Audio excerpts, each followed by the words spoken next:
Y estamos listos. Entonces, vamos a hacer una revisión muy rápida de lo que habíamos visto en la clase anterior. En la clase anterior hicimos una pequeña introducción al tema de aplicaciones en Java. Entonces, pasamos un poco por entender qué era, digamos, en sí Java, ¿verdad? Las características que tenía de alto nivel, propósito general, orientado a objetos y multiplataforma, ¿verdad? Que son como las características más fuertes que tiene o por las cuales se caracteriza Java. Adelante, Juan José. Me vi que levantó No, la es mano. que te pase. Ah, bueno, Vamos por perfecto. ahí. Ok, listo. Entonces, habíamos iniciado con, por caracterizar un poco el lenguaje Java. Habíamos visto la historia de cómo inició el lenguaje, sus diferentes versiones, ¿verdad? Que entre versión y versión, pues se venían incorporando cada vez más cositas. Y luego habíamos caído entonces en las ediciones de Java, que les mencionaba que aquí, bueno, este sí es importante entenderlo bien, ¿verdad? Para efectos de que ustedes entiendan cuando están instalando las cuestiones, ¿verdad? Y que no sea nada más como, bueno, yo le doy un next, next, next hasta el final y no entiendo, ¿verdad? O sea, como, ¿qué podemos decirlo así? Como sin pensar mucho. La idea es que entendamos bien. Java manejaba dos elementos, que estaba el JRE, ¿verdad? Que es como lo que se necesita como mínimo de Java para correr, ¿verdad? Para correr una aplicación. Y teníamos el JDK, que en esta cuestión era la extensión del JRE para lo que es la parte de desarrollo, ¿verdad? Entonces, bueno, estos dos conceptillos, ¿verdad? Es súper importante tenerlos claros para efectos de entender, o sea, qué estamos haciendo, ¿verdad? ¿Y por qué JDK y no JRE? Y luego vimos las ediciones, ¿verdad? Que vimos que teníamos el estándar, el enterprise y el micro edition, ¿verdad? Entonces, dentro del estándar, este es el que nosotros vamos a utilizar en el curso, ¿verdad? Es simplemente los paquetes estándares de Java para poder desarrollar aplicaciones, ¿verdad? Nada así como muy, o sea, como lo más básico para poder desarrollar en Java. Luego teníamos la enterprise, ¿verdad? Que aquí como tal ya aquí nos incluye más elementos como para lo que es el desarrollo empresarial y el Micro Edition, ¿verdad? Que ya es para dispositivos móviles.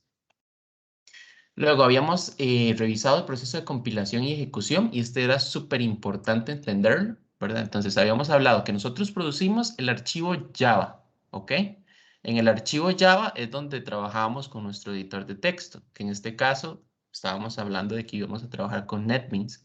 A partir de acá, se genera el compilado que genera los .class, ¿verdad? Que los .class son los archivos intermedios que la máquina virtual va a tomar para, pues, interpretar y ejecutar nuestra aplicación. Y luego teníamos la máquina virtual que recibía esos .class y se encargaba de ejecutarlos y coordinar con el sistema operativo para ya hacer la transmisión a lo que es a bajo nivel, digamos, la transformación o la traducción, ¿verdad?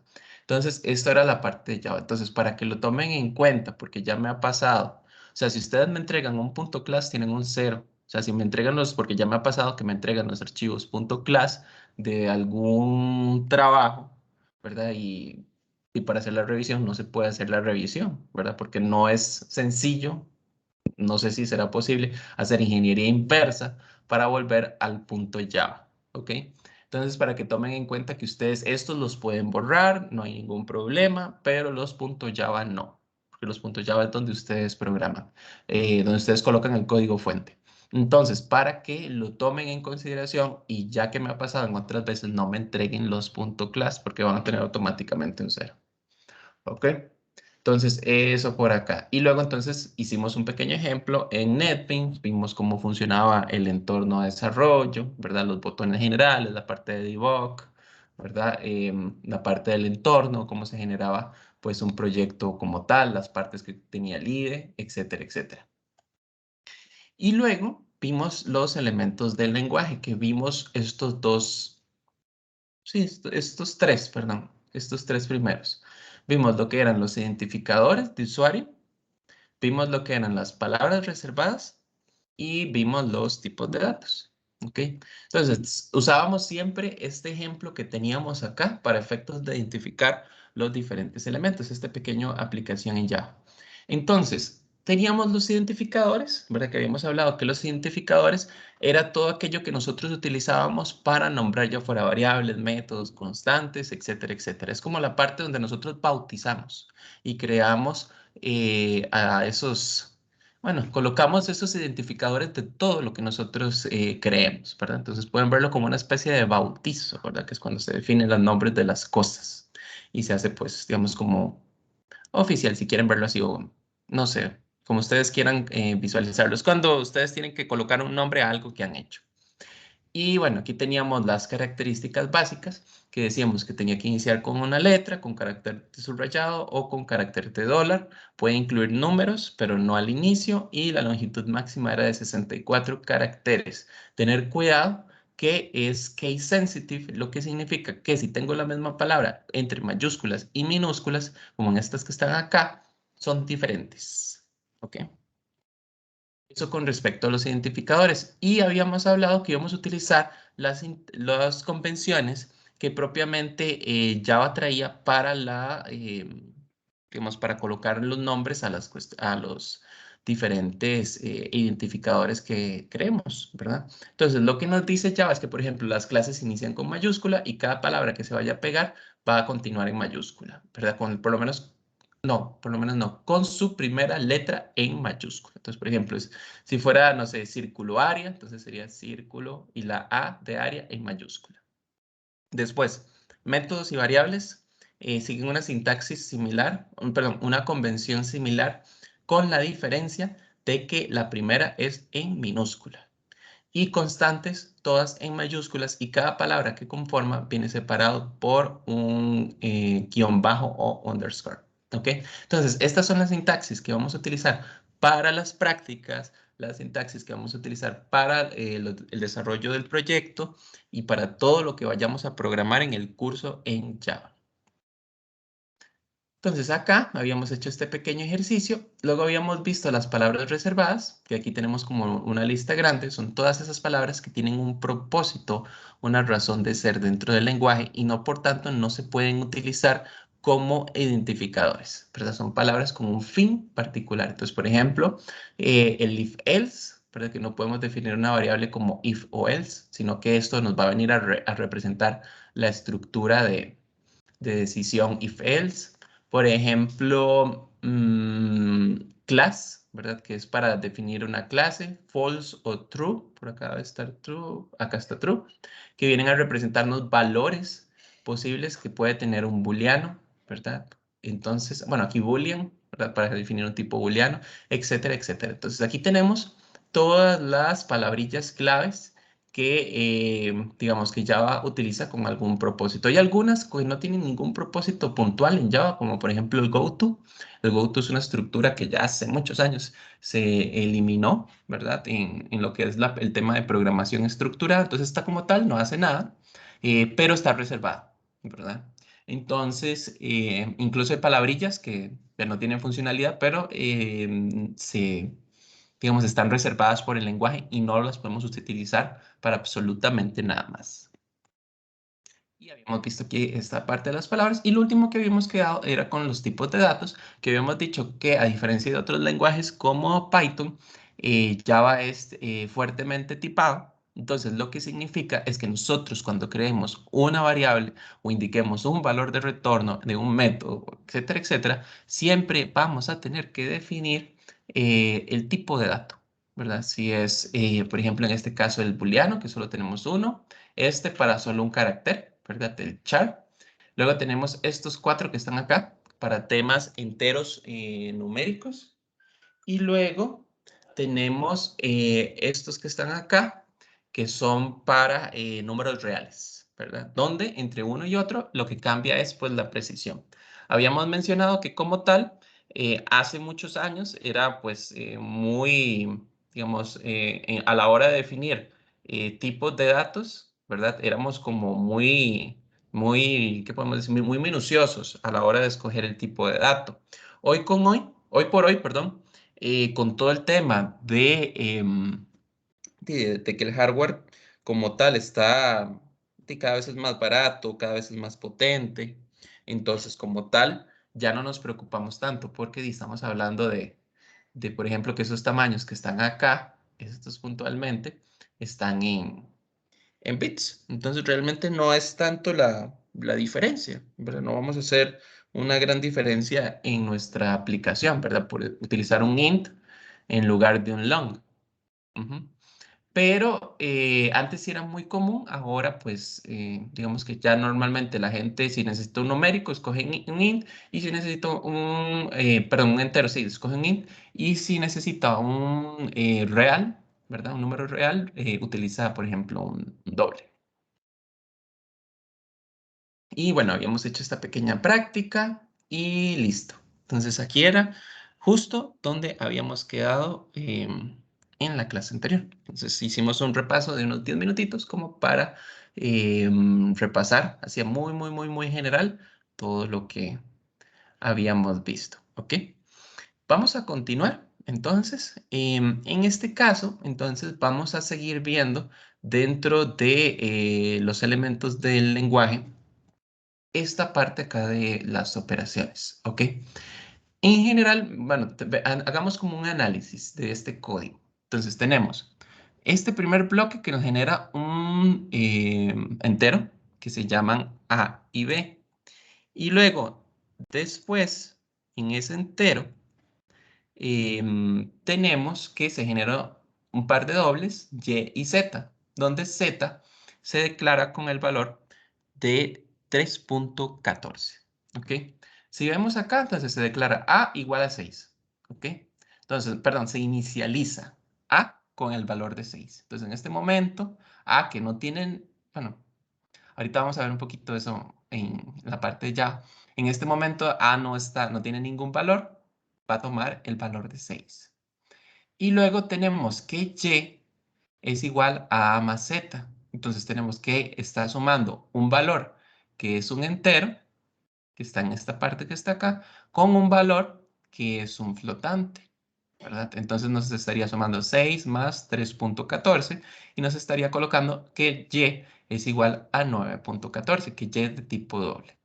Y acá vemos que hay una cuestión extraña, si lo vemos acá, como que hay un int, digamos, entre paréntesis al inicio, del Y, que tiene en este caso un valor de 9,14, y se le pone esta palabra int, y se coloca al valor de B, que es un entero. ¿Ok? Entonces, ¿qué es lo que pasa, digamos, acá en particular? ¿Ok? Tenemos dos temas propiamente de lo que es la promoción de valores. Entonces, si volvemos a este caso en particular, vamos a ver, Java es fuertemente tipado, lo que significa que él es muy estricto con sus tipos de datos. Y si ustedes se dan cuenta, en esta primera línea amarilla que tengo acá, la de Y es igual a más Z, tenemos un valor entero, que en este caso es A, y tenemos un valor de Z, que es un doble. Entonces, ustedes se dan cuenta, tenemos dos tipos de datos que se están mezclando, que ustedes pueden decir, sí, pero son números al final. Sí, sí, es cierto, son números al final. Pero para Java, para el lenguaje como tal, son tipos distintos, ¿verdad? Estamos mezclando operaciones con tipos distintos y lo estamos metiendo ese valor en Y, que es un doble. Entonces, en particular, Java maneja lo que es una promoción automática, ¿verdad? En este caso, cuando un tipo de dato es menor, que en este caso el int es más pequeño, ¿verdad? Que el doble, Java automáticamente lo que nos hace es una conversión, ¿verdad? De ese tipo de dato. Entonces, Java dice, ok, este es un entero y este es un doble. Ok, sí, ok, perfecto. Entonces, Java lo que hace es que genera una copia temporal de este A y lo promociona de forma automática a un doble. Entonces, él lo que hace es como generar una copia temporal doble y entonces hace la operación y listo, ¿verdad? Eso es algo muy propio de los lenguajes de alto nivel. Si ustedes se meten a hacer esto en un lenguaje de bajo nivel como ensamblador es todo un mundo. O sea, convertir un tipo flotante perdón, un tipo entero a tipo flotante es todo un mundo. Los lenguajes de alto nivel se percatan de eso y nos hacen esa conversión pues de forma automática, ¿verdad? Entonces ya tiene esa facilidad, ¿verdad? Que podemos hacer operaciones mezcladas, por ejemplo, con tipos menores o sea, de menor precisión, combinado con tipos, digamos, de mayor precisión, y él nos hace la conversión automática. Pero en la línea de abajo vemos que se coloca una palabra int, ¿ok? Esta promoción de este tipo A fue como de abajo hacia arriba. Si ustedes lo ven, fue como de un entero a un real. Entonces, digamos que no había tanto problema, porque él vio que el valor de A era 6, entonces dijo, bueno, ¿cuál es su equivalente real? Pues 6.0. ¿Perfecto? Entonces, bueno, listo. Digamos, lo ejecutó de forma sencilla esa parte. Sin embargo, ¿qué sucede acá? Y es un doble y lo estamos tratando de meter en un tipo de dato menor. Entonces ahí Java no sabe, digamos, o no se toma, digamos, esa potestad de hacer esa conversión, ¿verdad? Que tenemos por acá. Entonces, esto que está acá es para hacer una conversión explícita. Entonces le estamos diciendo, vea, yo sé que Y es un doble, necesito que me lo convierta a un entero. Entonces, colocando entre paréntesis al inicio del tipo de dato, se hace una transformación. ¿Verdad? Entonces, podemos transformar este de doble a entero. Lo que hace es truncarlo. ¿Verdad? Entonces, en este caso, que tendría el valor 9.14, él le trunca, digamos, la parte decimal y lo deja como a 9. Y pues tiene sentido, ¿verdad? En este caso tiene sentido que el lenguaje, digamos, cuando está en un nivel arriba, o sea, de un número real, y trata de bajar a un entero, que es pues, de menor precisión, y que no lo permita de forma explícita, porque como tal, estamos perdiendo los decimales en eso, estamos truncando los decimales. Y el lenguaje, como que arriesgarse a hacer eso, digamos, ustedes pueden decir, pero punto 14 no es nada, pero dependiendo del contexto, punto 14 puede ser un cambio fuerte, ¿verdad? Entonces, en este caso, cuando vamos de tipos más pequeños a más grandes, ¿verdad? Como en este caso de int a doble, pues súper bien, ¿verdad? El lenguaje lo hace de forma automática, pero cuando vamos de tipos grandes a tipos pequeños, él no nos lo va a hacer de forma implícita. Entonces vamos a tener que hacer nosotros la conversión y esa conversión se hace colocando al frente del valor el tipo de dato al cual nosotros queremos transformar, ¿verdad? Eso es un casting, ¿verdad? Lo que se conoce, una conversión. Ujú. Ahora, seguimos, ¿verdad? Estaríamos entrando ahora al tema dentro de los elementos del lenguaje, estaríamos viendo los operadores, ¿ok? Los operadores básicamente son símbolos o grupos de símbolos que representan acciones que se van a poder hacer sobre las variables. Entonces, por ejemplo, aquí tenemos cuáles son como, por ejemplo, los más comunes, el punto, las llaves cuadradas, los paréntesis, bueno, en este caso el operador new, el más, menos, menos, este que está acá, el signo de admiración. Vamos a ver qué otro tenemos por acá. Tenemos la parte, digamos, de multiplicación. Tenemos también la parte de división, de módulo. Tenemos el más, el menos. Tenemos estos que están por acá, que son para operaciones a nivel de bits. Tenemos esta parte del mayor, menor. Bueno, menor más bien es menor, menor o igual, mayor o igual, y que son para operaciones, digamos, ¿qué podemos decir así? Para contrastes, digamos, entre sí, o para, no es contrastes, perdón, para operaciones em, bueno, las operaciones lógicas, la de mayor, igual, etcétera, etcétera. Tenemos estas que están acá, que nos representa el igual o el diferente.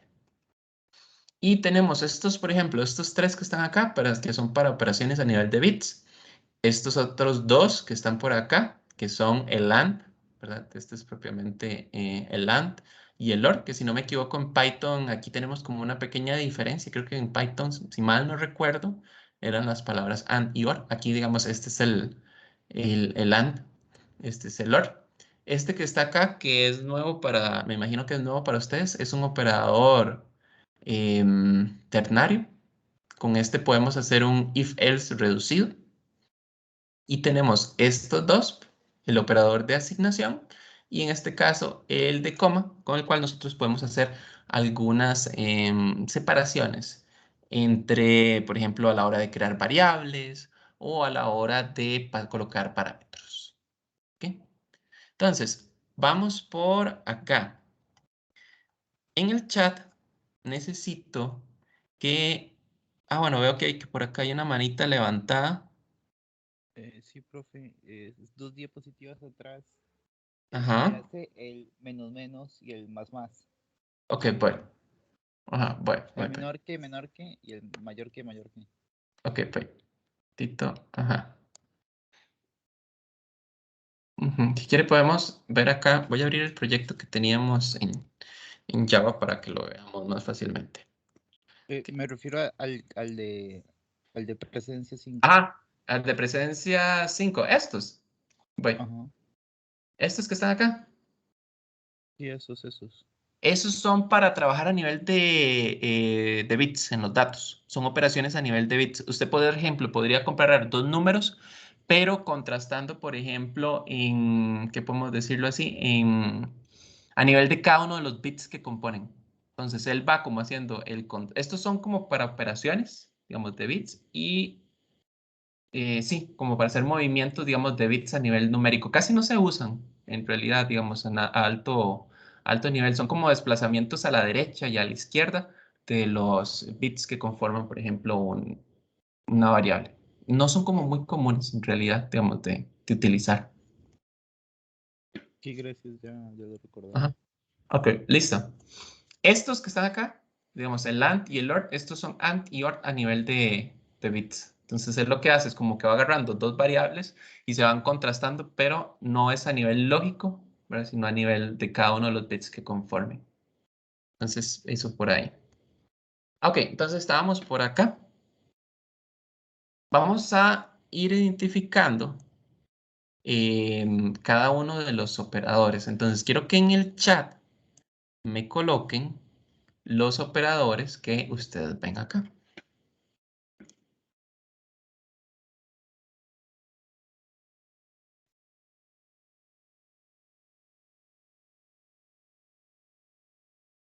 Ok, el igual.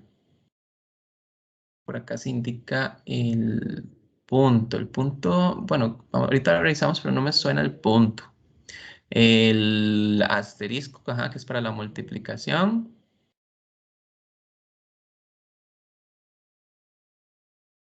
Tenemos el igual, el asterisco.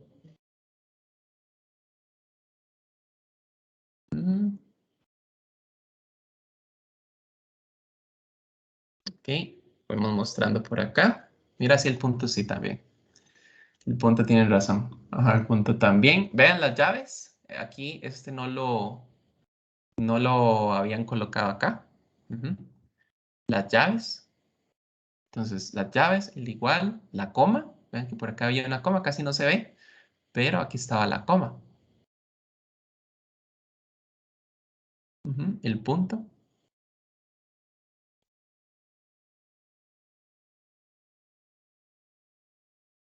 Ok, listo. Entonces, bueno, tenemos esa parte, digamos, de los operadores. Es importante, bueno, entender qué es lo que hace, pues, en sí cada uno de ellos. Ahora, tenemos las estructuras de control. Dentro de las estructuras de control tenemos tres grandes bloques, ¿ok? Tenemos las de secuencia, ¿verdad? Que en sí las de secuencia simplemente es lo que nos dice es que cada una de las instrucciones se ejecuta una después de la otra, ¿verdad? Eso es lo que significa, digamos, una estructura de control de secuencia, ¿verdad? O sea, va una, después sigue la otra y la otra. Digamos que es como muy básico, ¿verdad? Y tal vez uno no lo ve como tan como una estructura, pero digamos que sí. O sea, es como básicamente ese tema de que tenemos una línea y para ejecutar la segunda línea tenemos que haber ejecutado la primera y así sucesivamente con el resto. Luego tenemos las de selección, que en la parte de selección tenemos lo que es el if-else, el switch, bueno, por acá, y tenemos las de iteración, que tenemos tres, que son el while, el for y el do while. ¿Ok? Y aquí tenemos como la estructura básica. Ahorita vamos a poner un ejemplo. Tenemos una selección simple, ¿verdad? Por ejemplo, if condición, haga esto. O sea, si la condición se cumple, haga esto. Si no, no hace nada. Tenemos el if else, ¿verdad? Si se da esto, esta condición, haga lo que está en este bloque. Si no, haga lo que está en este otro bloque. Y el switch, para que es una estructura totalmente nueva para ustedes, pero por lo menos en Python. El Python que yo me recuerdo no la tenía implementada. Depende de, porque como les digo, ahí se incorporó como en el 2018, creo, que ya se empezó a hablar del switch en Python. Y no sé cómo estarán los profes viéndolo ahora, pero en Intri Taller. Pero bueno, tenemos el switch. Y dentro de las estructuras de repetición, tenemos tres, que son el while, ¿verdad? Si la condición que se está acá se dan estas acciones. El do while, ¿verdad? Que básicamente es que entra en este primer bloque, ejecuta la primera vez y si no, y si la condición se cumple, vuelve a repetir, si no sigue. Esta es nueva, digamos, en contraste de Python. Y tenemos el for, porque ese for, ustedes lo conocen, funciona diferente a como funciona en Python. ¿Ok? Vamos a ir viendo las estructuras en NetBeans, ¿verdad? Para que las veamos más fácilmente. Entonces, vengo acá. Ok, entonces voy a borrar un poco. Bueno, puedo ocultarlos, estos comentarios que están acá. Ok, entonces, este era nuestro Hola Mundo que habíamos hecho en la clase anterior. Entonces, vamos a hacer ahorita, lo que vamos a hacer ahorita es que vamos a ver las estructuras de repetición. Entonces, por ejemplo, podemos hacer una variable nota que vamos a clasificarla como un doble, ¿verdad? Porque la nota puede tener, eh, digamos, decimales. Entonces, podemos poner una nota, digamos 70. Importante, recuerden, todo termina en punto y coma. Aquí me faltó el nombre.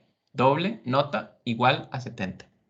Entonces, hagamos el caso típico. If nota es mayor o igual a 67.5, entonces, si esto pasa, el sistema le va a indicar que está aprobado. Importante, a diferencia de Python. En Python nosotros trabajamos con la tabulación, ¿verdad? Entonces ustedes, digamos que en un if, ustedes llegaban y pues, empezaban a colocar tap, tap, tap, tap, y si todos esos tab que estaban ahí se veían como que eran parte de este, digamos, del bloquecillo. ¿Ok? Y eso a veces era medio complicado porque dependiendo del IDE que ustedes estuvieran trabajando, a veces no reconocía bien los tab y era un dolor, ¿verdad? Entonces aquí revisando tab por tab. Aquí yo puedo tenerlo perfectamente así, digamos, todo es ordenado y él corre. Entonces aquí para que lo tomen en cuenta, aquí el tema de la tabulación es algo opcional, no es algo que es obligatorio. Ujú. Entonces, eso por acá.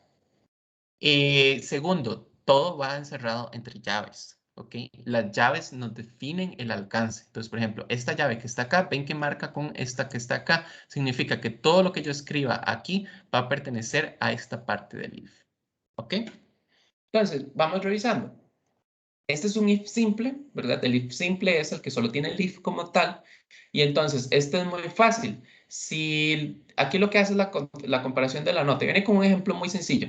Si la nota es mayor a 67.5, le va a escribir aprobado. Aprobado. Le damos correr y vemos que efectivamente imprimió aprobado el curso en esta parte que está acá.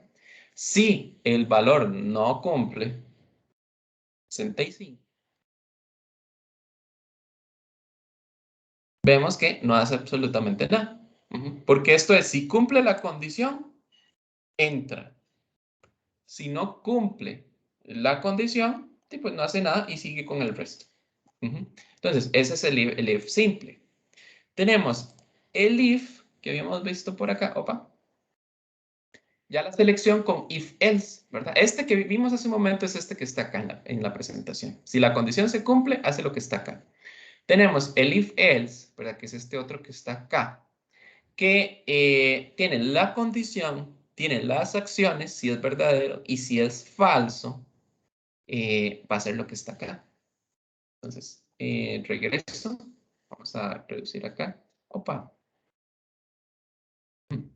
Entonces, en esta parte vamos a poner un else. Acá puedo definir, voy a borrar estas lineecitas que están acá, que me están quitando espacio. No es mucho, pero digamos que como tengo la letra tan grande, preferiría más bien poder aprovechar todo el espacio de la pantalla. Entonces voy a quitar los comentarios y listo. Entonces acá lo que le pongo es, si la nota es mayor o igual a 67.5, entonces imprima ha aprobado el curso. Si no, imprima, entonces podemos utilizar, recuerden la palabra SOUT, ustedes escriben SOUT, control space, y él les hace la sugerencia, system.out.println.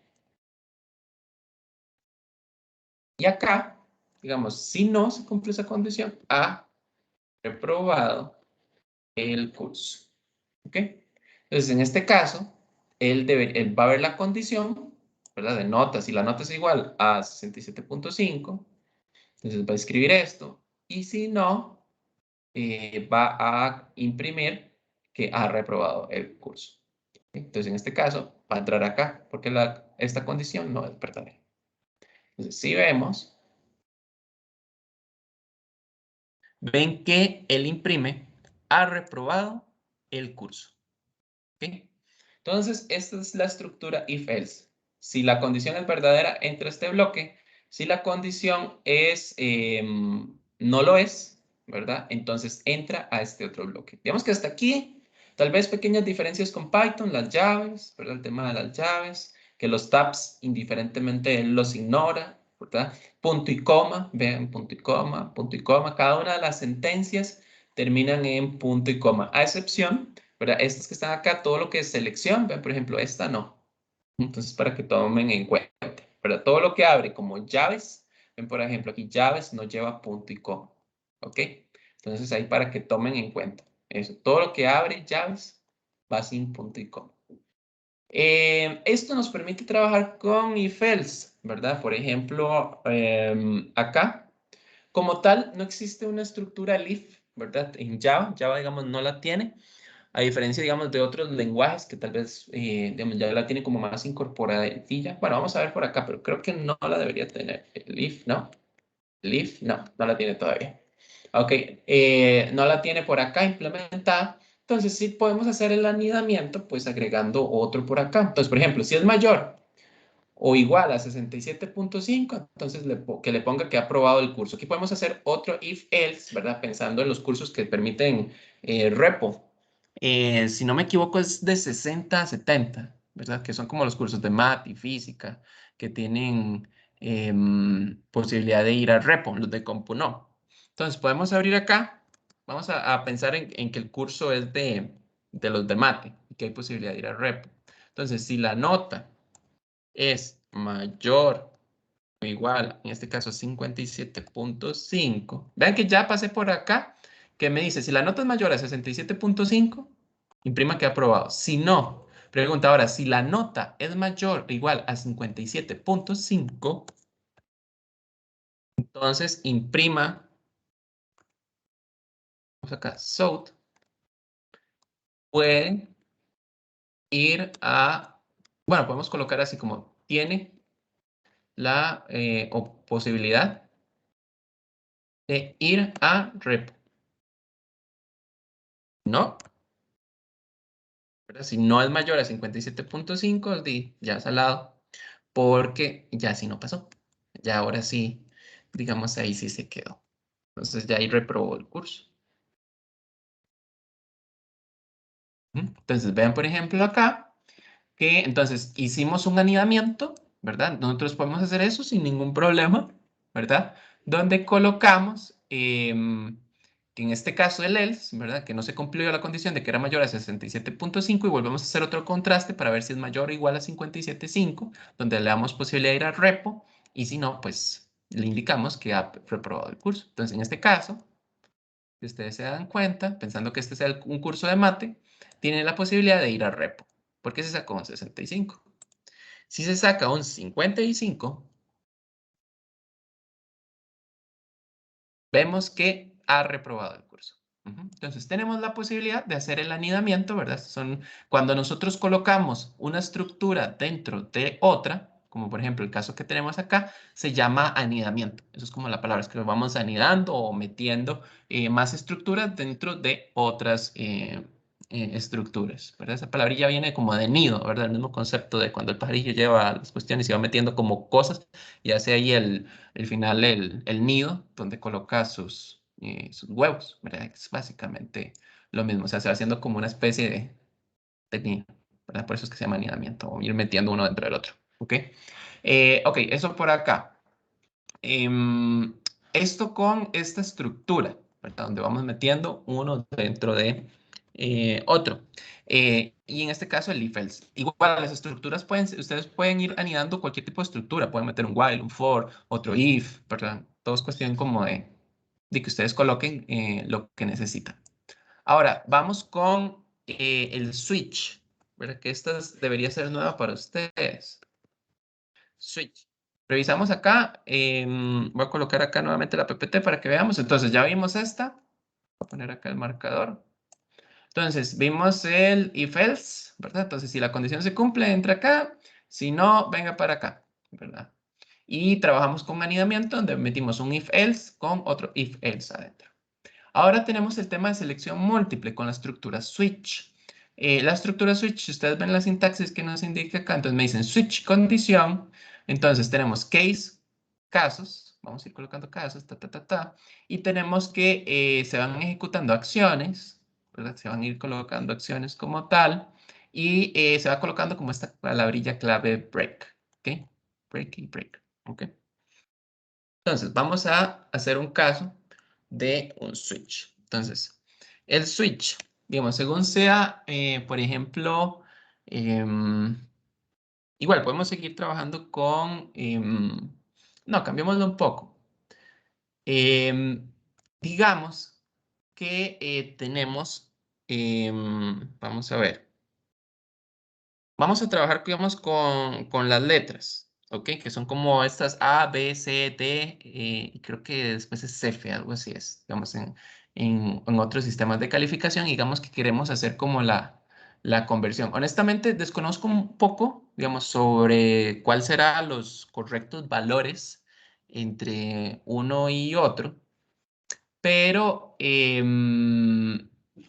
podemos de inventarlos, ¿verdad? Entonces, pongamos acá un char con la nota. Entonces vamos a decir que es una A, ¿ok? La A usualmente es como el 100, ¿verdad? Es como la calificación máxima, ¿verdad? O por ahí como 90, antes por ahí. Entonces vamos a hacer un switch para hacer como nuestra supuesta transformación. Entonces vamos a hacer, según sea la nota, ¿ok? Y vamos colocando los casos, los posibles casos que tenemos. Entonces tenemos, por ejemplo, que un caso con A, ¿verdad? Este es un caso, digamos, posible. Tenemos un caso que la nota sea B. Tenemos un caso de que la nota sea, por ejemplo, una C. Tenemos un caso donde la nota sea D. Y si no me equivoco, después pasamos a F y se acabó.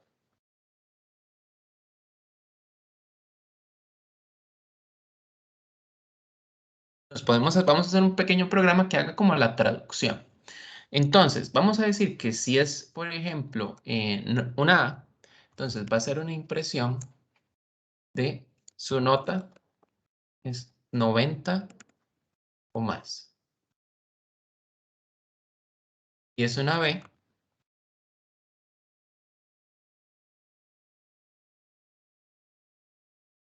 nota es entre 80 y 90.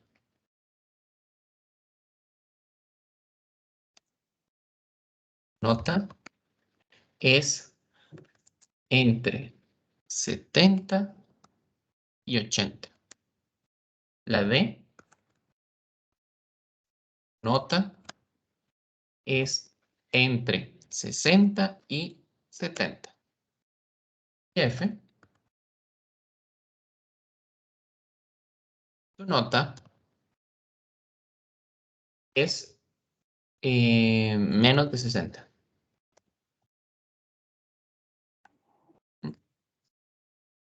Entonces, acá vamos colocando. Entonces, a diferencia de las otras estructuras que vimos hace un momento, esta es como para valores muy puntuales. Porque si ustedes se dieron cuenta en la otra, yo estaba utilizando para rangos, ¿verdad? Si es mayor a 60, si es mayor a 57.5, aquí no. La estructura switch es para valores como muy puntuales, que en este caso, entonces lo que puse son como las posibles notas que una persona podría sacar en, digamos, en un sistema, en estos otros sistemas, ¿verdad? Que califican con letras.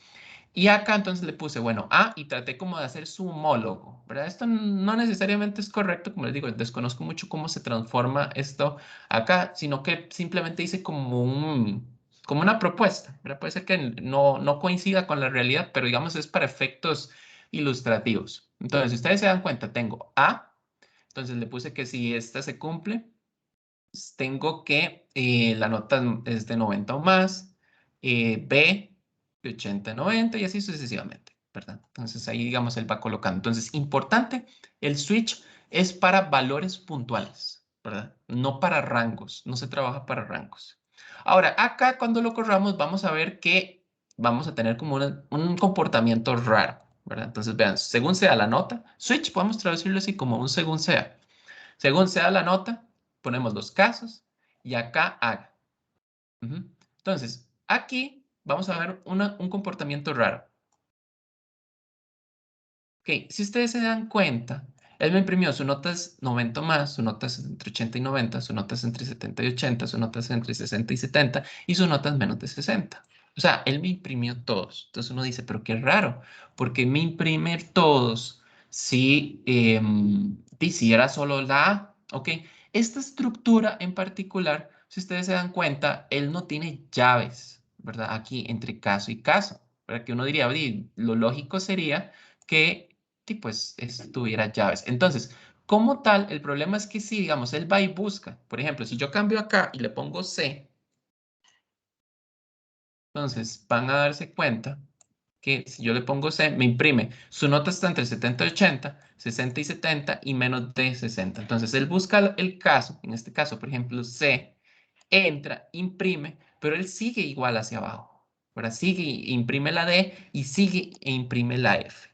¿Verdad? Entonces, esta estructura en particular tiene la situación de que ustedes, o sea, él llega, busca el caso y sigue ejecutando, digamos, todas las sentencias que están hacia abajo. Digamos que tiene un poco sentido porque tiene un poco de sentido porque no tiene llaves. Entonces, como no tiene llaves, él se enreda, ¿verdad? Y recuerden que esta cuestión aquí está tabulada. Digamos, yo la tabulé aquí bien bonita, pero él no lee tabulaciones, ¿verdad? Java no es como Python que lee tabulaciones. Entonces, acá lo que se hace, lo que tiene que hacer es colocar la palabra clave break después de cada uno de los casos. El break es para romper el ciclo. Entonces, él lo que hace es que entra a esa línea y en este caso el break rompe esa parte puntual. Entonces, acá él va a llegar, va a buscar C y rompe. Acá rompe y sale fuera del switch. Entonces, eso es lo que significa, bueno, break en realidad, si hacemos la traducción, es romper. A veces se utiliza para romper el ciclo. Y acá, si vemos la ejecución, vemos que ahora me escribió su nota es entre 70 y 80 y nada más.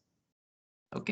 Entonces, es obligatorio en el switch para cada uno de los case colocar la palabra break.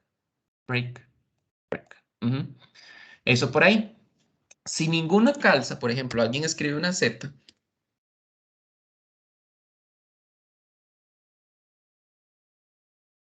van a ver que no hace nada.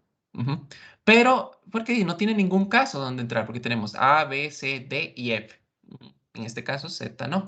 Tenemos la opción de trabajar con una palabrilla clave que se llama default. el switch, el default nos permite poner un caso por defecto donde no se cumple la condición. Entonces acá, opa, auto. ¿Y qué pasó acá? Default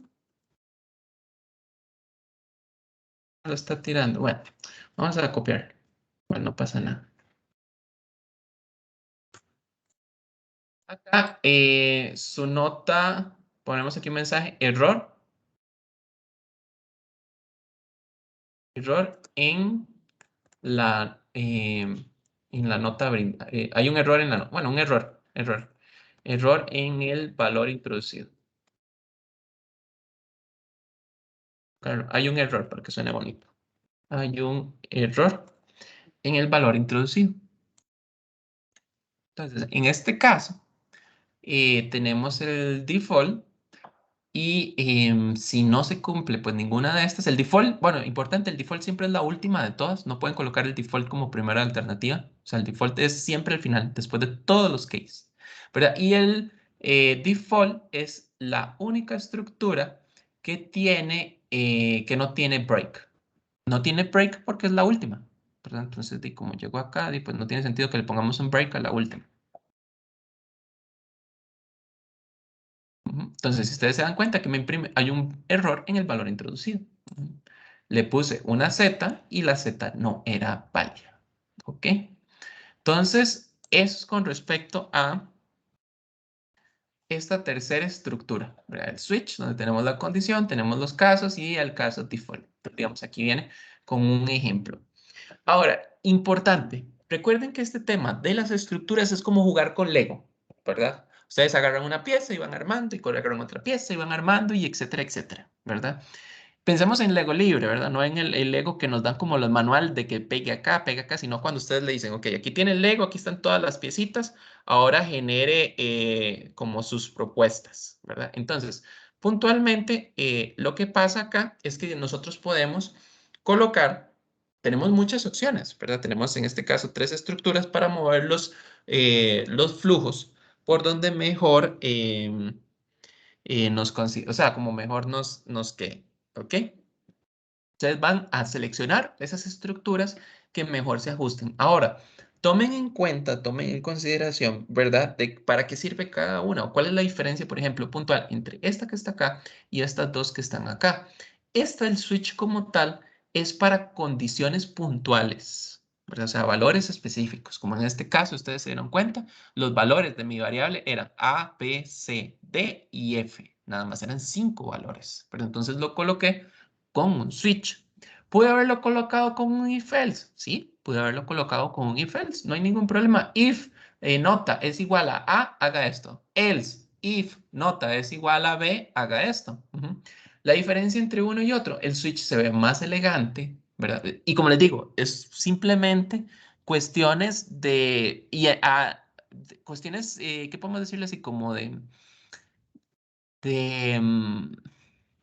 como para facilidad de interpretación. A eso me refiero yo cuando utilizo elegante, ¿verdad? A nivel de performance, ¿verdad? El rendimiento puede ser que sea otro mundo. Incluso cuando ustedes llegan al curso de análisis de algoritmos, puede ser que el profe le diga, esa estructura no es eficiente. Ya ahí vamos a otro mundo. Aquí estamos hablando de un tema de como para lectura, ¿verdad? O sea, como para facilidad de entendimiento. ¿Ok?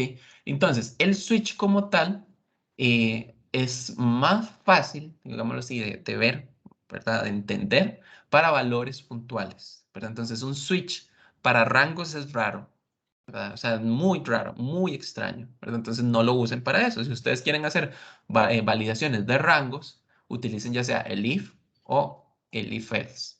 Ujú.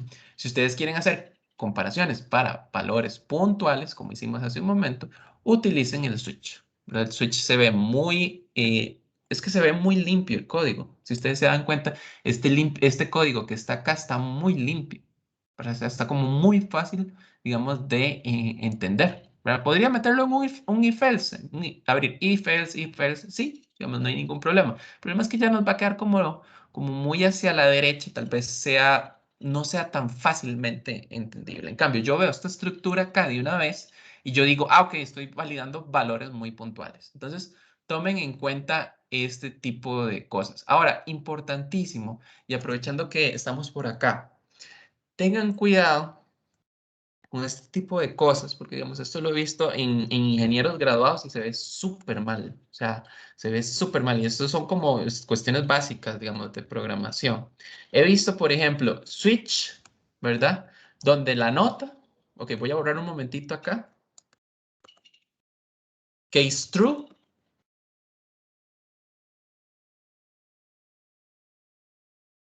haga algo por acá,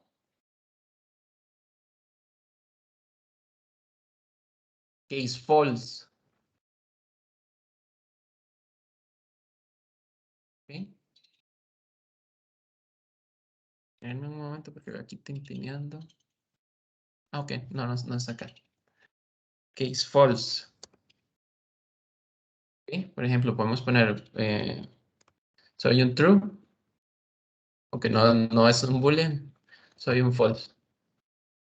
Vamos a cambiarlo acá, este señor. Y vamos a ponerle, por ejemplo, un boolean,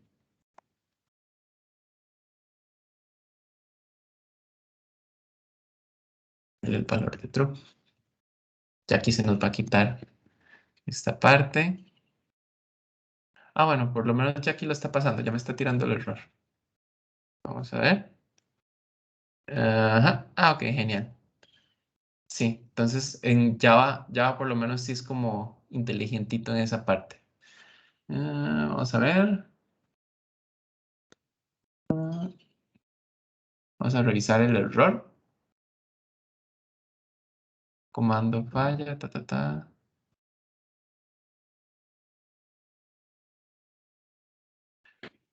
Mm, mm.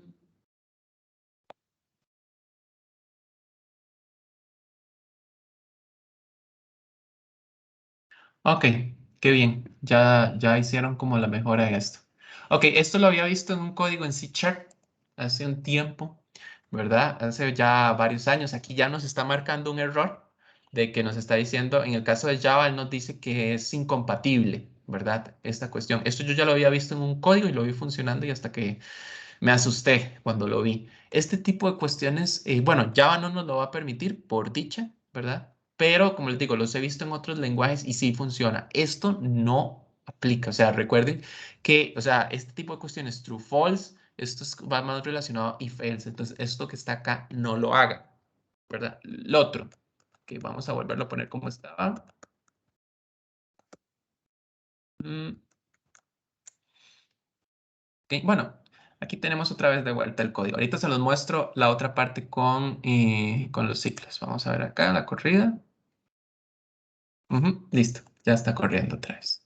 Entonces, bueno, ahí para que tengan ese cuidado, ¿verdad? De seleccionar bien la estructura de selección que vayan o sea, que sea la que realmente competa, ¿verdad? Entonces, no hagan cosas raras, ¿verdad? Porque eso, digamos que los deja como, o sea, como programadores los deja muy mal parados. O sea, hay que diseñar código bonito, ¿verdad? Todo bonito, ¿verdad? Y en estructuras de datos, no en análisis de algoritmos van a ver como técnicas para efectos de, digamos, resolución de algoritmos de forma eficiente, ¿verdad? Pero bueno, ya después ustedes ahí trabajarán en ese curso, verán con mayor detalle, ¿ok? Entonces, esto con respecto a estas tres estructuras. Ahora, vuelvo acá, entonces ya vimos estas tres. Vamos a ver estas que están acá. Estas son para repetición. Entonces, para repetición tenemos el while, la condición, y tenemos las acciones puntuales. Ujú. Tenemos el do while, ¿verdad? Que este no, que recuerde, no viene incorporado en Python y que este lo vamos a ver en un momento. Y tenemos el for, que se comporta diferente a como ustedes lo conocían, digamos, en Python. Entonces, acá, ok, borro toda esta parte. Entonces, el while, ¿verdad? Por ejemplo, podemos poner, no sé, igual 1. Vamos a poner el tipo de dato, int. Recuerden, Java es fuertemente tipado. Todo tiene que ir con tipo de dato. Y acá, mientras contador,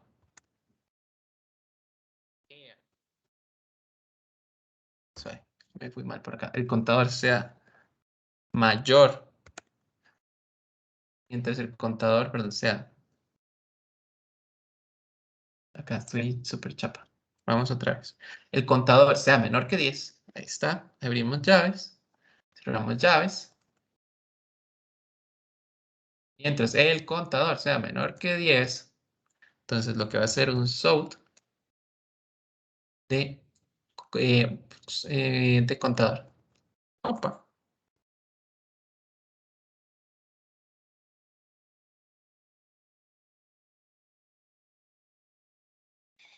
Entonces, contador igual 1 y mientras contador sea menor que 10, haga, imprime contador.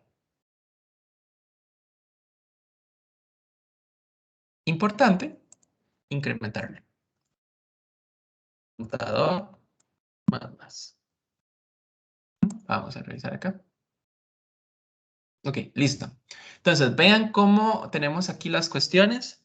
Entonces, tenemos acá int contador igual 1, ok, mientras contador sea menor que 10, haga la impresión, ok, y después utilizamos este señor que está acá. Este señor que está acá es para hacer autoincrementos, ¿verdad? Esto que está acá es homólogo. Así yo hubiera hecho a contador, asignele contador más 1. Entonces, eso es lo que significa este más, ¿verdad? Que está dentro de los operadores que habíamos visto hace un momento. Ese operador puede ser posterior, o puede ser predecesor. Voy a colocarlo aquí al inicio. ¿Ven? El resultado es exactamente el mismo, ¿verdad? ¿Cuál es la diferencia entre si lo coloco al inicio o lo coloco al final? Que si lo coloco al final, él hace todas las operaciones que están en la línea y al final incrementa. Si lo coloco al inicio, él va a hacer todas las operaciones que están en esta línea y después, perdón, primero incrementa, ¿verdad? Si lo coloco aquí al inicio, voy a pasarlos al inicio acá. Si lo coloco aquí al inicio, él primero incrementa y después hace todas las operaciones que están ahí. Si lo coloco acá, entonces, él va a hacer todas las operaciones que están en esta línea y después incrementa. Ahora, uno normalmente no hace ese tipo de cuestiones. Por ejemplo, yo podría venir acá y podemos ver la diferencia si lo hacemos aquí. Si lo hacemos acá, como para que veamos la diferencia entre si está al final y o si está al inicio, porque aquí sí se va a ver. Entonces, si está aquí al final, primero se va a hacer la línea. Entonces la línea es el print y después se incrementa. Entonces, si ustedes se van a dar cuenta, él nos va a imprimir aquí, empieza por 1, ¿verdad? ¿Por qué? Porque primero hizo lo que estaba en la línea y después incrementó. Si lo colocamos al inicio,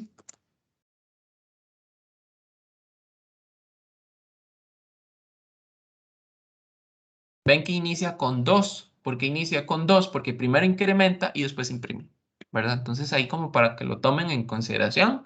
Uno normalmente no se complica tanto la existencia ni hace este tipo de cosas raras. Se puede, pero digamos que tal vez para ese tipo, digamos, de instrucción que yo hice ahí, me reduce en una la línea, ¿verdad? Porque sí, efectivamente me reduce, como pueden ver aquí, en una la línea.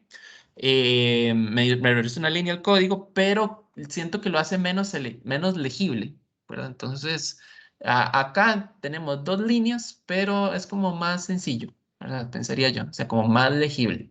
Entonces, bueno, eso para que sepan que tenemos el más como predecesor, al inicio, ¿verdad? De la variable o después de la variable. Y su función es incrementar en uno. Creo que eso en Python no es como tan común, ¿verdad? Pero en Java y en otros lenguajes, pues existe, digamos, esta alternativa, ¿verdad? Entonces, bueno, eso por acá. Entonces, esta es la estructura while, nada diferente a lo que ustedes han trabajado. Importante, ya ahora sí, digamos, voy a cambiar un poco acá el ejemplo. Por ejemplo, vamos a poner acá un boolean. Y por ejemplo, boolean, no sé, boolean estado. Es como un nombre común. Igual a true. Necesito inicializarlo. Vean, esto que está acá, no lo hagan. Se ve horrible. Se ve horrible. Los deja súper mal parados. Por ejemplo,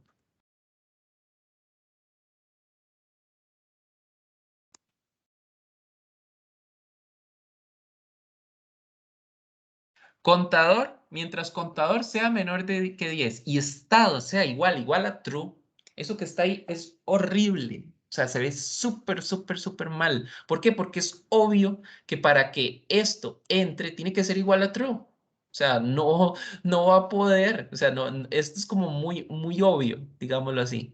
Entonces, para que tomen en cuenta que esto que está acá, o sea, se ve súper feo, ¿verdad? Como les digo, es como que le digan subir para arriba. O sea, ya en lo que es la Real Academia Española, pues lo reconoce como válido, pero no deja de escucharse feo. O sea, suba para arriba o baje para abajo.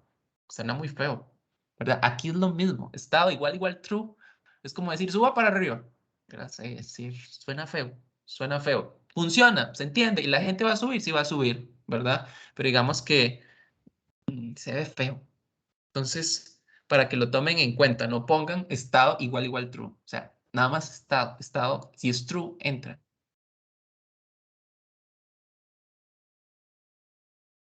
Ujú. A veces también ponen perdón, estado sea igual, perdón, a false. ¿Verdad? Esto también se ve feo. Si ustedes quieren colocar esa parte, o sea, que sea igual a false, aquí no me entraría ni una vez, pero no importa. Esto que está acá, esto se ve más elegante. ¿Verdad? Esto que está acá es el not, ¿verdad? Me niega al inicio. Entonces esto sería, si estado, ¿verdad? Que viene true, me lo cambia acá a false, ¿verdad? Entonces esto sería que el estado sea igual a false. Aquí no va a entrar ni una sola vez porque el estado es true. Y listo. Ujú. Entonces, esto por acá es como un extra, ¿verdad? Ok, importante, este es el AND, ¿verdad? Para que lo tomen en cuenta. El AND lógico. Y este señor que está acá, como para, bueno, lo agregué extra ahí como para que lo fueran viendo, pero tomen en consideración esa parte, ¿verdad? De que el código pues, se vea bonito, ¿verdad? Igual eso, igual true, o diferente de false, o igual a false, eso se ve horrible, horrible, horrible, horrible. Entonces, para que no lo hagan, o sea, el código de ustedes se ve como muy junior. O sea, yo veo eso y yo lo que digo es la persona no sabe, está aprendiendo a programar y ojalá sea un programador con 10 años. No, qué vergüenza. Entonces, ahí para que lo tomen en consideración, ¿verdad? O sea, es un tema se ve como muy novato. O sea, yo veo ese código y lo que digo, esto lo escribió un chiquillo novato, un chiquillo que apenas está aprendiendo y ojalá sea un ingeniero con 10 años, 20 años. No, pues es muy, muy mal visto. ¿Ok? Entonces ahí para que lo tomen en cuenta. Ok, este es el while. Ahora vamos con la otra estructura. Pero Ajá, adelante. eh, usted había puesto un signo antes del estado, un signo de exclamación. Ajá. ¿Qué era lo Sí. que, lo que hacía ese signo? Este que está acá, Ah, eso ajá. mismo. Esto es como si pusiera igual a false. ¿Ves? Por ejemplo, si el estado es igual, voy a cambiarlo aquí a false. Estado igual a false. Esto que está acá, bueno, aquí nos va a correr. Esto que está acá es homólogo, esto se ve muy feo, ¿verdad? Entonces, si usted ocupa decir que sea igual a false, entonces usted pone el signo de numeral acá. Esto es, cámbiele, o sea, esto es, el estado sería verdadero, ¿verdad? Y esto que hace es negarlo, entonces que sea falso. Eso es el homólogo, ¿verdad? Si usted ocupa que sea falso y no que sea verdadero. Eso es lo que Gracias. significa. Lo niega. Ujú. Entonces, en vez de que sea verdadero, si le dejo acá, sería y estado sea verdadero. Y si lo pongo acá, estado sea igual a falso. O sea, niega el resultado. Ok, gracias. Ujú. Con gusto. Seguimos por acá. Entonces, bueno, aquí vimos el while. Vamos con el do while, que esa es nueva para ustedes. El do while. Vamos a ver acá. Vamos a cambiar acá. Bueno, aquí no lleva llaves, importante. Y termina en punto y coma. Vamos a ver acá. Ok, aquí me comí uno. Ok, listo. Y voy a quitar esto del booleano, porque eso era lo que quería hacer como énfasis en esa parte del booleano. Y listo. Entonces, el do while es una estructura muy parecida al while, ¿verdad? O sea, es como muy parecida, ¿verdad? Pero con la diferencia de que entra la primera vez. O sea, el while, si ustedes se dieron cuenta, estaba en la parte superior, él revisaba la condición. Y si la condición se daba, entraba. Si no, pues ni siquiera iba a entrar la primera vez. El do while es una estructura que se va a ejecutar al menos una vez, indiferentemente del resultado. Entonces, por ejemplo, yo voy a poner aquí un south y lo que voy a hacer es imprimir contador. Entonces, acá él va a entrar, va a imprimir contador. Después le voy a hacer, por ejemplo, contador más, para incrementarlo en 1. Y aquí el while. Entonces, si ustedes se dan cuenta, aquí voy a obtener el mismo resultado. O sea, me va a imprimir los números del 1 al 9. ¿Ok? Súper bien. Si acá la particularidad que tenemos es que, por ejemplo, si yo le digo que el contador no va a valer 10, sino que va a valer 20, él va a entrar y lo va a ejecutar una vez. Entonces, ven acá. Si ustedes se dan cuenta, él entra al do while, hace lo que está acá y después valida esta parte. Contador menor que 10. Y dice, no, en este caso no es falso. ¿Por qué? Porque contador vale 20. ¿Ok? Entonces no lo va a seguir repitiendo. Entonces, la diferencia entre el while y el do while, ¿verdad? Y por eso es que en el while está aquí al puro inicio, la comparación se hace al inicio en el while, mientras que en el do while se va a ejecutar al menos una vez y después va a revisar la condición. Entonces, si ustedes ocupan un ciclo que entre al menos una vez, indiferentemente del resultado, entonces tienen que utilizar do while. Y si ustedes necesitan, no, que indiferentemente de se valide siempre el inicio, puede ser que entre 0 veces o muchas veces, entonces ahí es el while. Esa es la diferencia entre uno y el otro. La comparación está aquí al final porque él va a entrar una vez, al menos una vez, va a ejecutar lo que está acá indiferentemente de lo que haya y después revisa la condición. Si la condición se cumple, entra. Y si no, pues bueno, se repite, perdón. No, no entra, se repite. Y si la condición pues no cumple, ya no se va a repetir más. Como en este caso, 20 va a entrar una vez y después se va a dar cuenta que 20 no es menor que 10 y rompe. Entonces ustedes se dan cuenta, solo lo imprimió una vez. Entonces ahí para que lo tomen, ese es nuestro segundo ciclo, ¿verdad? Que es el do while. Ahora, vamos con el tercer ciclo, ¿verdad? Que es el for. El for como tal está compuesto por 3 elementos.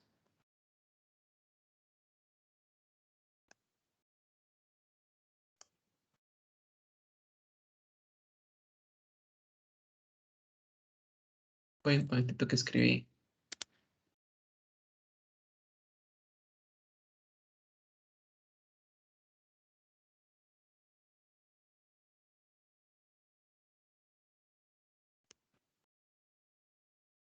Este que está acá me imprime los números del 1, bueno, en este caso pongámoslo, bueno, ¿verdad? Del 1 al 9.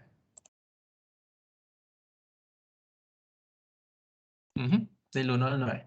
Entonces, importante, el for que tenía Python era muy raro, ¿verdad? Porque el for de Python había que poner como una lista y él tomaba cada uno de los elementos de la lista y los metía como en una variable y aquí iba haciendo como cosas con eso. En Java en particular, ese concepto no se usa así. Se trabaja diferente. Ese for, digamos, que trabaja, por ejemplo, Python, se utiliza mucho en otros lenguajes. Por ejemplo, lo he visto por ejemplo, en JavaScript, ¿verdad? Digamos, a veces se trabaja, ¿verdad? Pero propiamente Java no te lo acepta, ¿verdad? Entonces, acá, importante, tenemos 3 elementos. Una parte de inicialización, que es esta que está acá. Una parte de la condicional, que vamos a revisar la condición. y otra parte de incremento. Entonces, él se compone de esos 3 elementos. La parte donde se inicializa, la parte donde se revisa la condición y la parte donde se incrementa. Son elementos opcionales. ¿Qué significa? Que si ustedes quieren, no lo ponen. Ahí, listo. No, puedo colocarlo en un nivel superior y ya bueno, aquí tendría que ponerle que termina en punto y coma, ¿verdad? Entonces, son 3 elementos, no tienen que estar presentes, ¿verdad? Como ven aquí, pues me comía para subirlo a una línea superior. Se puede trabajar de esta forma, es raro, ¿verdad? Que se vea así, pero podría ser, ahí para que lo tomen en cuenta. Entonces, estos 3 elementos no son obligatorios, ¿verdad? Lo que sí es que tienen que estar separados, tienen que estar por lo menos marcado con punto y coma, ¿verdad? Para que él entienda esa parte. Entonces, el primero es donde declaro, ¿verdad? Como les digo, puedo declarar la variable aquí o puedo tomar otra variable que esté en otro lado e inicializo. Entonces, si ustedes se dan cuenta, declaro una variable i que es igual a 1. Ahora, ¿por qué ustedes dirán, ¿por qué i? ¿Verdad? Porque van a ver un montón de ejemplos de for con i, ¿verdad? Y después j, ¿verdad? Es como lo usual. El i se utiliza de índice, ¿verdad? Entonces, usualmente cuando usted hace un for, la variable le pone por defecto i, y es por eso, ¿verdad? Porque es con índice, y después, si usted necesita otra segunda variable, le pone j, ¿verdad? ¿Por qué? Porque después de la i sigue la j.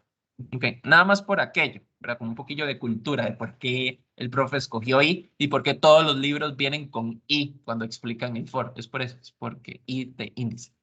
¿Ok?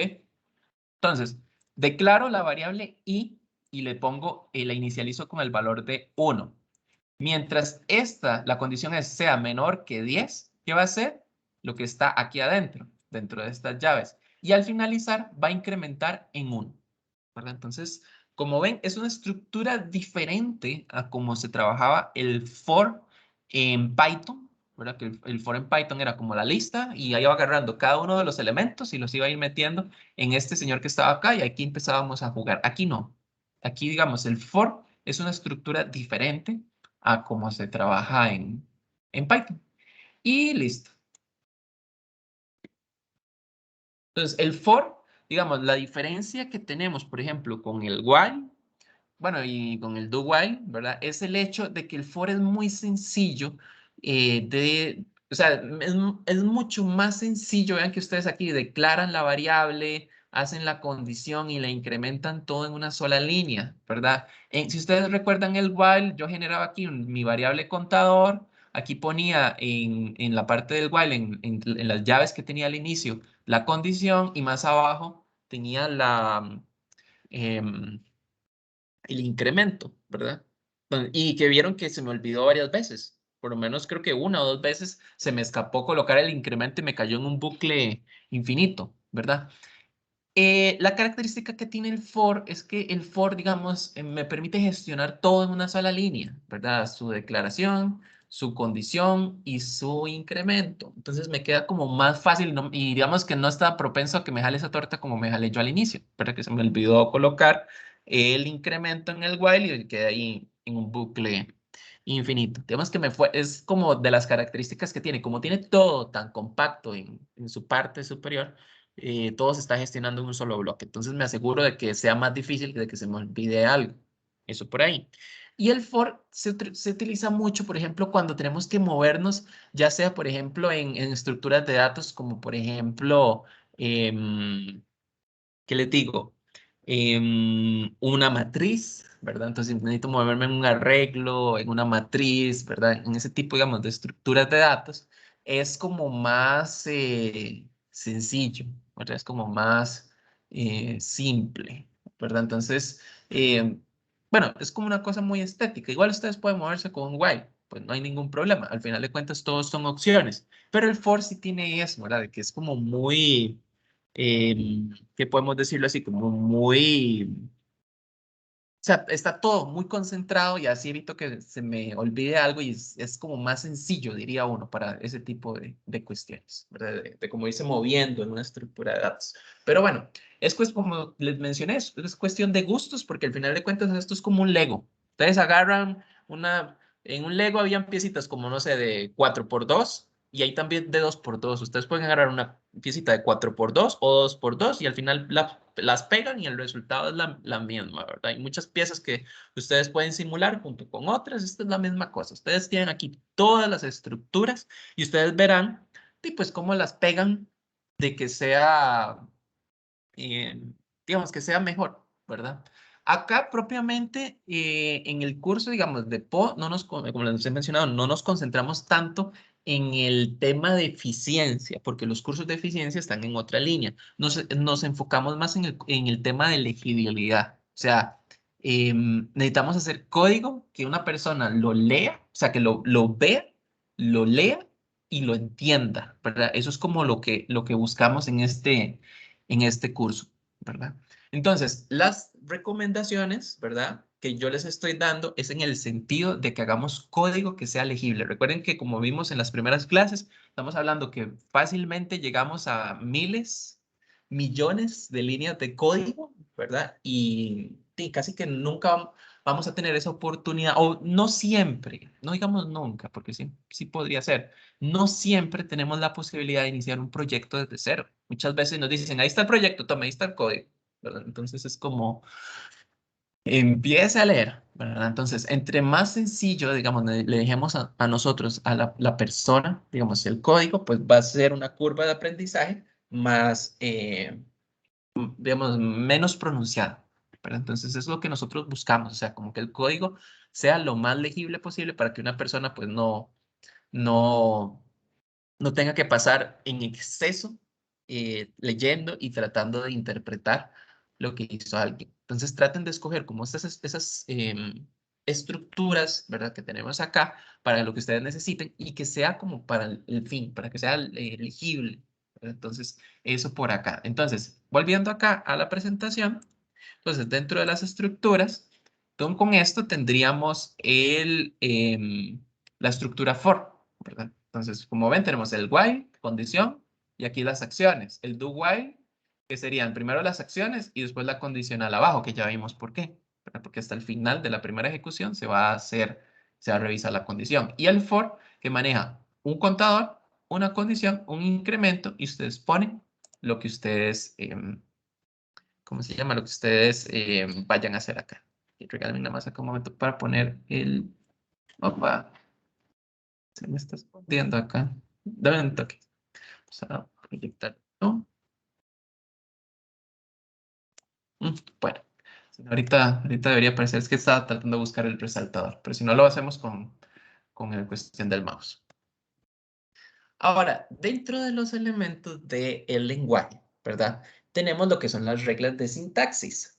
Las reglas de sintaxis nos indican cómo escribir correctamente los programas, ¿verdad? Entonces vamos a tener una serie de reglas de sintaxis que son de acatamiento obligatorio a la hora de trabajar con Java, ¿verdad? Entonces, uno, en Java, todo tiene que tener por lo menos una clase, que si ustedes se dieron cuenta, cuando yo generé, digamos, este proyecto en NetBeans, lo primero que me dice es crear una clase, ¿verdad? Entonces, en Java, o sea, todo se maneja en conceptos, en términos de clases, ¿verdad? Una clase al final es un contenedor de rutinas, que en el caso de Java vamos a llamar métodos, ¿verdad? O funciones, si ustedes lo quieren, digamos, quieren verlo así, un contenedor de funciones o un contenedor de rutinas, ¿verdad? Y un archivo, digamos, puede tener más de una clase, pero solo puede tener solo puede tener el atributo público, ¿verdad? Entonces, en general, digamos, a diferencia de, por ejemplo, como C++, que en C++ yo podría tener muchas clases acá, la recomendación en Java es que un archivo, una clase, y que ese archivo puntual tenga el nombre de la clase. Entonces, esos son como parte de las recomendaciones. ¿Ok? Un archivo fuente en Java contiene una clase pública. El nombre de la clase pública tiene que ser el mismo del archivo. La definición de una clase comienza con un encabezado que contiene la palabra class. Todo se maneja en llaves, que ya lo hemos visto. O sea, llaves para arriba, llaves para abajo, ¿verdad? El tema de tabulación acá se ignora. Ustedes podrían perfectamente hacer todo un programa en una sola línea de código. Sí, son una sola línea de código. Van escribiendo, escribiendo, escribiendo. Claro, eso sería la línea interminable, ¿verdad? Pero ustedes perfectamente podrían escribir 1000 líneas de código en un solo renglón. Entonces, ahí para que lo tomen en cuenta. Ahora, eso es cero recomendable, ¿verdad? sea, todo debería estar bien indentado, pero la indentación no significa nada más que, o nada más se utiliza para temas de legibilidad. Y por acá tenemos que todo esto es lo que se conoce como cuerpo de la clase. O sea, lo que ustedes metan dentro de una clase se conoce como cuerpo de la clase. Luego tenemos que el método, ¿verdad? Los métodos son contenedores de instrucciones, ¿verdad? Que son nuestras funciones o rutinas, como ustedes las vieron propiamente en intro y taller. Y tenemos que toda aplicación tiene que tener un método principal que se va a llamar main. O sea, el main siempre va a ser nuestro punto de inicio, digamos, de la aplicación. Por acá, los métodos van a llevar un encabezado y el cuerpo del mismo, que ya vimos ahí. Por ejemplo, el main tiene un encabezado, que es como la parte superior, y el cuerpo es donde ustedes van a ir escribiendo todo lo que quieren que se haga. Y los métodos contienen enunciados, que son instrucciones que se le dan a la computadora. Ok, ya vimos propiamente algunos métodos útiles. Vimos lo que es el print y el println, que era cuando yo escribía sought, ¿verdad? Eso es simplemente para hacer impresiones por pantalla. Entonces aquí lo que me dices, bueno, la clase se llama system, que tiene una instancia, una referencia que se llama out. Y out tiene dos métodos, que son print y println, ¿verdad? El ln es para una línea nueva. Sí, una nueva línea. Lo que hace es colocarme un enter. Esa es la diferencia entre el print y el println, que uno me deja el enter y el otro no. ¿Ok? Entonces ahí para que lo tomen en cuenta. Bueno, ahí explica más de lo que ya les puse por acá. Tenemos otros, ¿verdad? Particular, no los hemos visto, vamos a verlos de una vez, que son cuadros de diálogo que maneja Java, que son como el message dialog, el input dialog y el confirm dialog, ¿ok? Son estos tres que están acá. El message dialog es simplemente un mensaje. El input dialog, bueno, es una pantallita con mensaje. El input dialog es una pantallita que nos permite hacer una captura y el confirm dialog lo que nos da es como la opción de sí o no, ¿verdad? O cancelar. Esos están metidos dentro de la clase JOptionPaint. Vamos a ver por acá. Okay. Pero un ejemplito por acá. Si ustedes corren esto fuera del IDE, lo que van a tener es, por ejemplo, un system.out, lo que van a tener es una línea de comandos, ¿verdad? O sea, una pantalla negra, una terminal, ¿verdad? Existe la opción, por ejemplo, de utilizar la JOptionPaint, ¿verdad? Entonces, eso sería JOption. Por ejemplo, show message style. Si ustedes se dieron cuenta, yo puse esto y él automáticamente me hizo la importación. O sea, hay que hacer una importación de una librería, ¿verdad? Que en este caso es la librería de JOptionPaint del paquete Java Swing. ¿Ok? Entonces aquí para que lo tomen en cuenta. Entonces, acá, como ustedes ven, por ejemplo, entonces esto lo que va a hacer es que me va a tirar una pantallita. Y acá tenemos el Show Message Dialog que tiene tres versiones sobrecargadas, ¿verdad? Tenemos la versión que tiene el parent, que está acá. Tenemos la versión, bueno, que tiene el parent y que tiene el object. Tenemos por acá una versión que tiene el parent, perdón, el object, lo que es el título y algún tipo de mensaje, ¿verdad? Y bueno, acá el tipo de mensaje y el icono, ¿verdad? Esto es cuando estamos trabajando con interfaces, ¿verdad? El parent que aparece acá es si, por ejemplo, ustedes están diseñando una ventana, él ocupa saber como quién es el papá para efectos, o sea, quién es la ventana que lo va a contener él para efectos de centrarse bonito. Nada más. Entonces, eso es como, por ejemplo, que yo tengo la pantalla que les mencionó, una pantalla que yo diseñé, que eso lo vamos a ir viendo un poco más adelante, y ocupo, no sé, la tengo en este lado de la pantalla y necesito que me aparezca un cuadro de diálogo, yo quisiera verlo como por donde tengo la pantalla. Si yo no le digo a quién es el papá, él lo va a tirar en el centro, ¿verdad? En el puro centro del monitor. Entonces, en este caso, no tengo un parent, entonces le digo que es nulo, ¿verdad? Y le puedo poner aquí un mensaje. Por ejemplo, hola mundo. Entonces, como no le estoy dando un papá, se va a centrar en la pantalla. ¿Okay? En mi caso me está apareciendo en otro monitor centrado, pero acá lo ven. Entonces son pantallitas que ya están como preconfiguradas. Esta, el Show Message Dialog, es para tirar un mensaje. Tenemos el Show Input Dialog. Show Input Dialog. Entonces, acá como tal, esta solo le mandamos el mensaje y podemos capturar su valor acá como un string. Ejemplo, mensaje. Entonces, aquí sería, introduzca, por ejemplo, un número.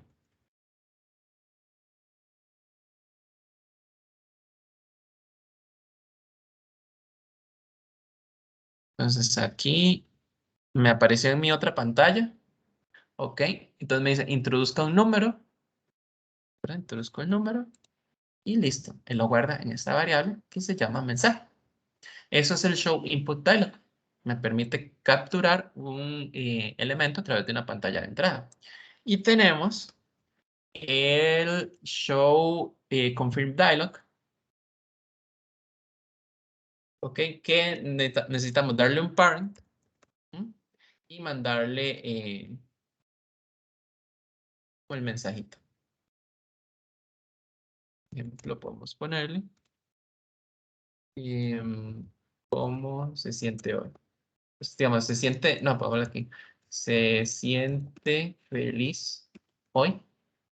Así una pregunta. Acá vamos a ver, me devuelve un int. Ok. Entonces me devuelve un int.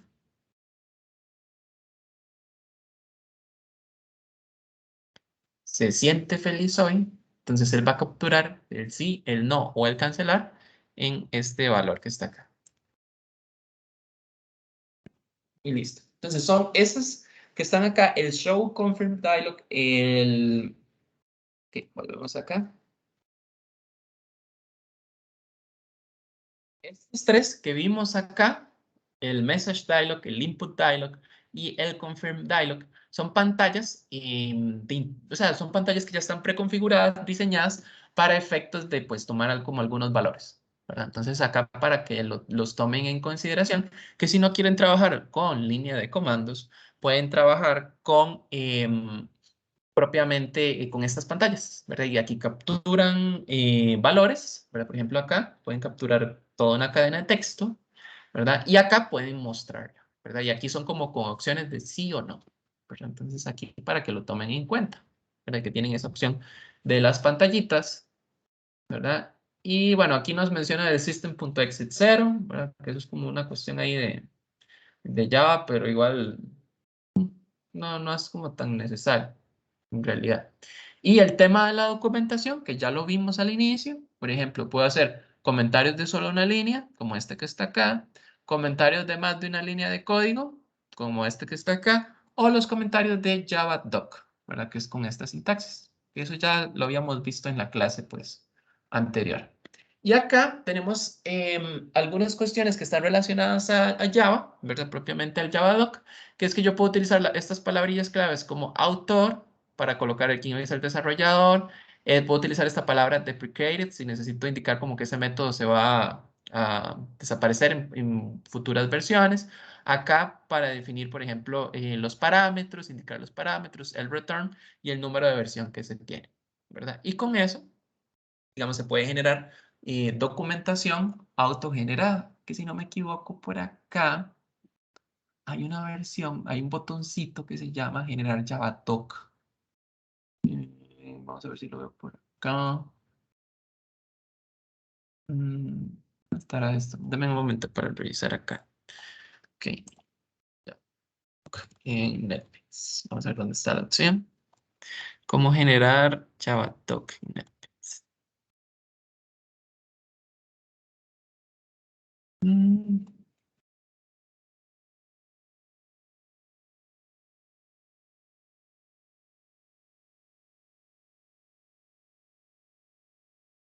Mm, aquí está. Ujú. Vamos a ver, abrir debug.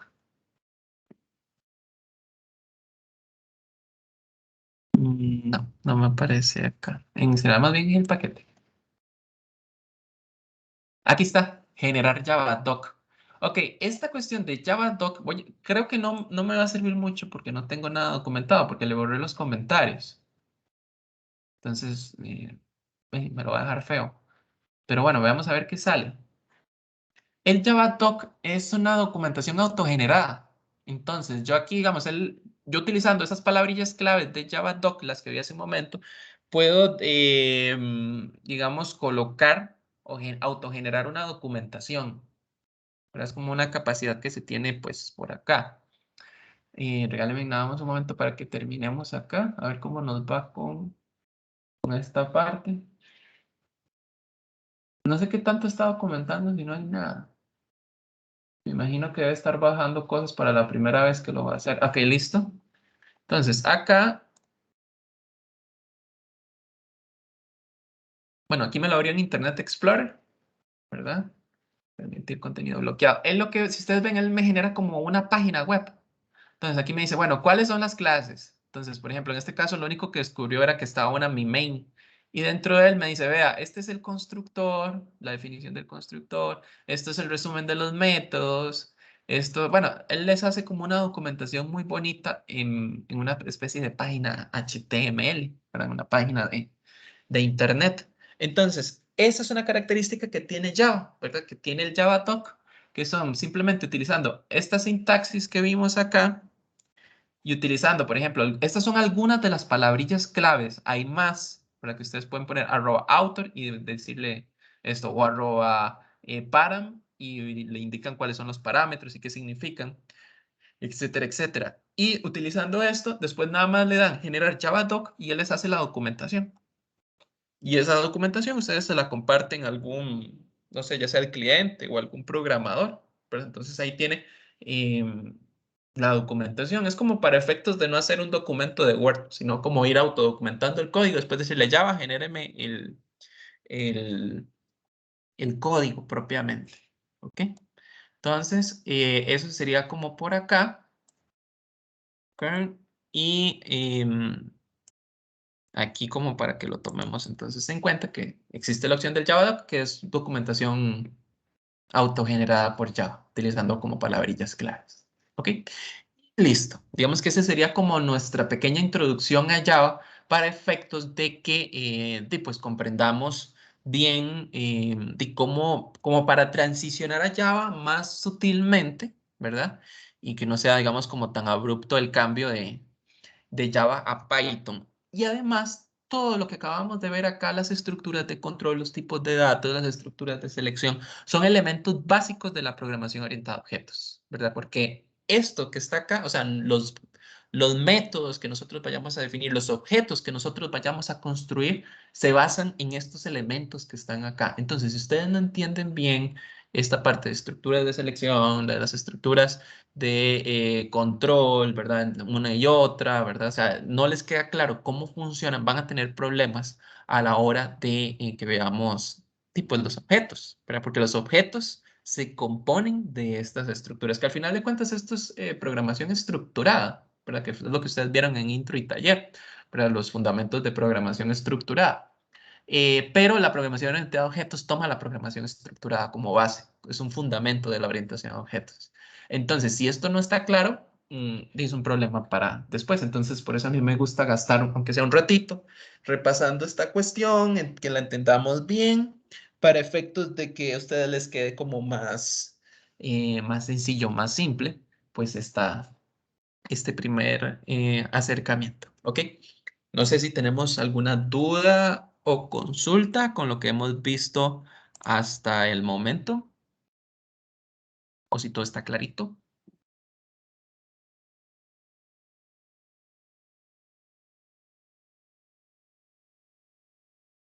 Todo está clarito, entonces. Claro, todo está claro. Genial, qué dicha, qué dicha. Entonces, vean, son las 9:40. Ajá, adelante. Yo sí tenía una pregunta y es,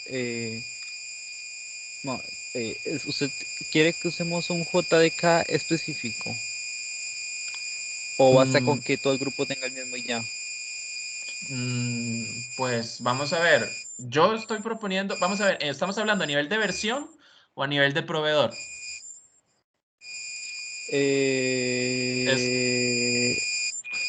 A ver, el proveedor creo que da un poco igual, yo me refiero a la versión. Ok, ok. Descarguen la última versión. Por ejemplo, acá. JDK. Y van, lo primero que Que les el va a aparecer 17 es entonces. el sitio de Oracle. Descarguen este, el 17. Ok. Y listo. Eso por ahí. Es que también está el Open JDK, que es la versión que no es de Oracle, ¿verdad? Entonces hay gente que a veces, por eso estaba preguntando yo si es el proveedor, porque hay gente que dice, no, yo no voy a utilizar Oracle porque Oracle es una empresa privada, no sé qué, no sé qué. Entonces utilizan el Open JDK. Pero no, trabajemos con este de Oracle, ¿verdad? Y con la versión más reciente, que es la 17.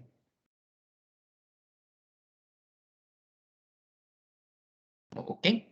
Entonces, creo que estamos, si no hay más dudas. Entonces, vean, son las 9:40. Ok, vamos a tomarnos 20 minutos de receso, ¿verdad? Para que se tomen un café, se estiren, se echen agua en la cara. Y a las 10 vamos a continuar con la clase. Voy a detener la grabación.